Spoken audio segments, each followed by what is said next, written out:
I can remember sitting there one day and you were telling your story and I was just like, whoa, you know. It's an epic tale of like fly in the face of adversity, suck it up, buttercup, and then learn that actually, you know, think that actually you weren't necessarily doing anything wrong, and then find out you were doing something wrong, and then, oh my, you know, and, you know, people go through life never having to experience that. You know, that, so it's kind of, there's that, for me, listening to the story, it felt like I was listening to something that dealt with lots of shock and awe.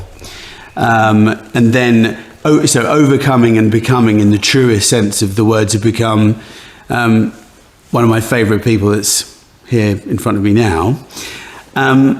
Would you mind just telling us a little bit about the story? Obviously, it's much detail as you'd like to. So that, because I think there's some amazing, valuable lessons in there for everybody. Oh, 100%. And it's something that even when I teach and when I train in NLP, I'm very passionate about embracing your story. Everyone has a story. The secret is figuring out how to weaponize it to create the life you want. Because everything you've done throughout your life has the potential to, you know, be the scaffolding to create something amazing for your future. And that's what I believe that I have done and continue to do. And so, you know, when I look back on my past, I have no idea who my father is to this day. Still don't know. I have visions, you know.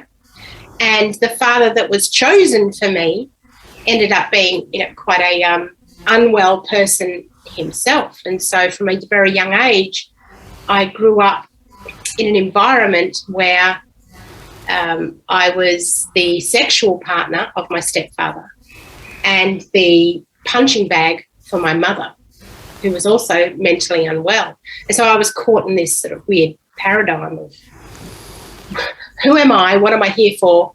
Where do I belong? And unfortunately, my mum got cancer when I was quite young, I was about 11, I think, and she got cancer. Back in those days, it was not the wonderful sort of medical advances that there are today. It was kind of a new illness then, right? It was, and it meant a long stay, you know, in hospital.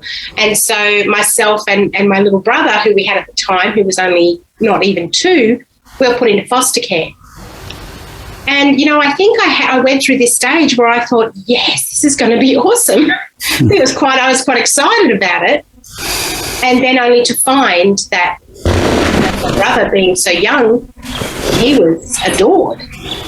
I, being a damaged 11-year-old, was not so adored. And so the abuse continued even in foster care. And on both sides of that spectrum too, sexually and physically. Eventually then when I did get back to my parents, it was a bit of so that's what it's like everywhere. That is what I was meant to do. That is my life. Okay, all right, cool. And I think so that had become your belief structure. Exactly. That's where I formed that belief that my job on this earth, my purpose was to be there sexually for men and be there physically for women. Women will beat me and men will have sex with me. That was my belief at age 11, you know.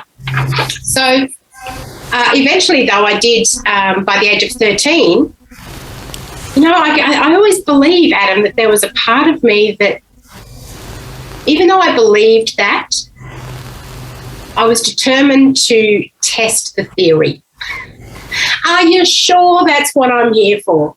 And so I was constantly looking to buck that belief. And so at age 13, I decided, well, I don't have to stay at home and put up with this. You know, it was quite a daily occurrence. So I left home and I became a street kid and lived on the streets and got taken in by some really lovely ladies who started feeding me. Again, back to the cat reference, Adam. began feeding the stray cat that would come to their back door. And little did I know that they were actually madams.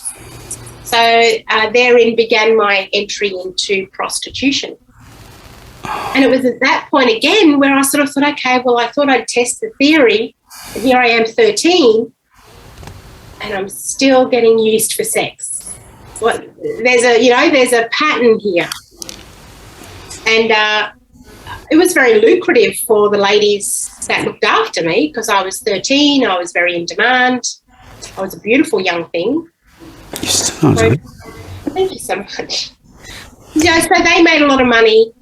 I, at the time, made a lot of money. And it's also around that time that I really started looking around me and realising that the way other women got through this was to self-medicate with whatever would numb any kind of emotional response. At the time, what I saw was if you drink or do drugs, at least you don't feel shit. And so that's also, cliche, that's the road I went down. Right. And I did attempt to get out of that line of work a few times, and I got into banking. I got a little apprenticeship in a bank. And as would have it, the manager of the bank walked into my brothel one day and saw me because I was still working at night at the brothel and during the day at the bank. And he walked in and saw me. So what ensued from then was a bank manager saying, no, you can keep your job as long as I get free service.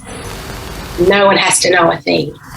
So you see how the labels keep sort of compounding of what I believed was my life. And how the world worked. That's exactly right. That's how I saw the world. I ended up meeting my first relationship, I suppose, important relationship. And he worked at the bank. And I thought, okay, this is going to be great. What I do is I just tell him, everything I'm doing, and he will save me. He will rescue me. And I'll be okay. Instead, he said, wow, you're a real good little money earner. You keep doing that, I'll buy you really nice looking lingerie because that's going to get even more money for us. So instead of being protected, I simply employed another pimp, didn't I, to be honest? That's what happened. That's right. So unfortunately, I will say fortunately, I actually fell pregnant to that man and had the first of my 3 amazing children. I mean, in between all of that, in and out of those sorts of things, I did try other sort of types of work, and I jumped around trying to find who I was and what I was good at, what I could do. Because surely the only thing that I'm good at isn't just sex. Surely there's something else, And in the meantime, I'd got in trouble with the law as well, because whilst living on the streets, I used to steal quite a bit to feed myself and to get by, and that had caught up with me. So I had to go to court and answer for that as well. So I took on the label of criminal as well and thief. I really didn't consider myself to have any label worth anything. I was the collector of the shitty labels, That's what I was. Yeah.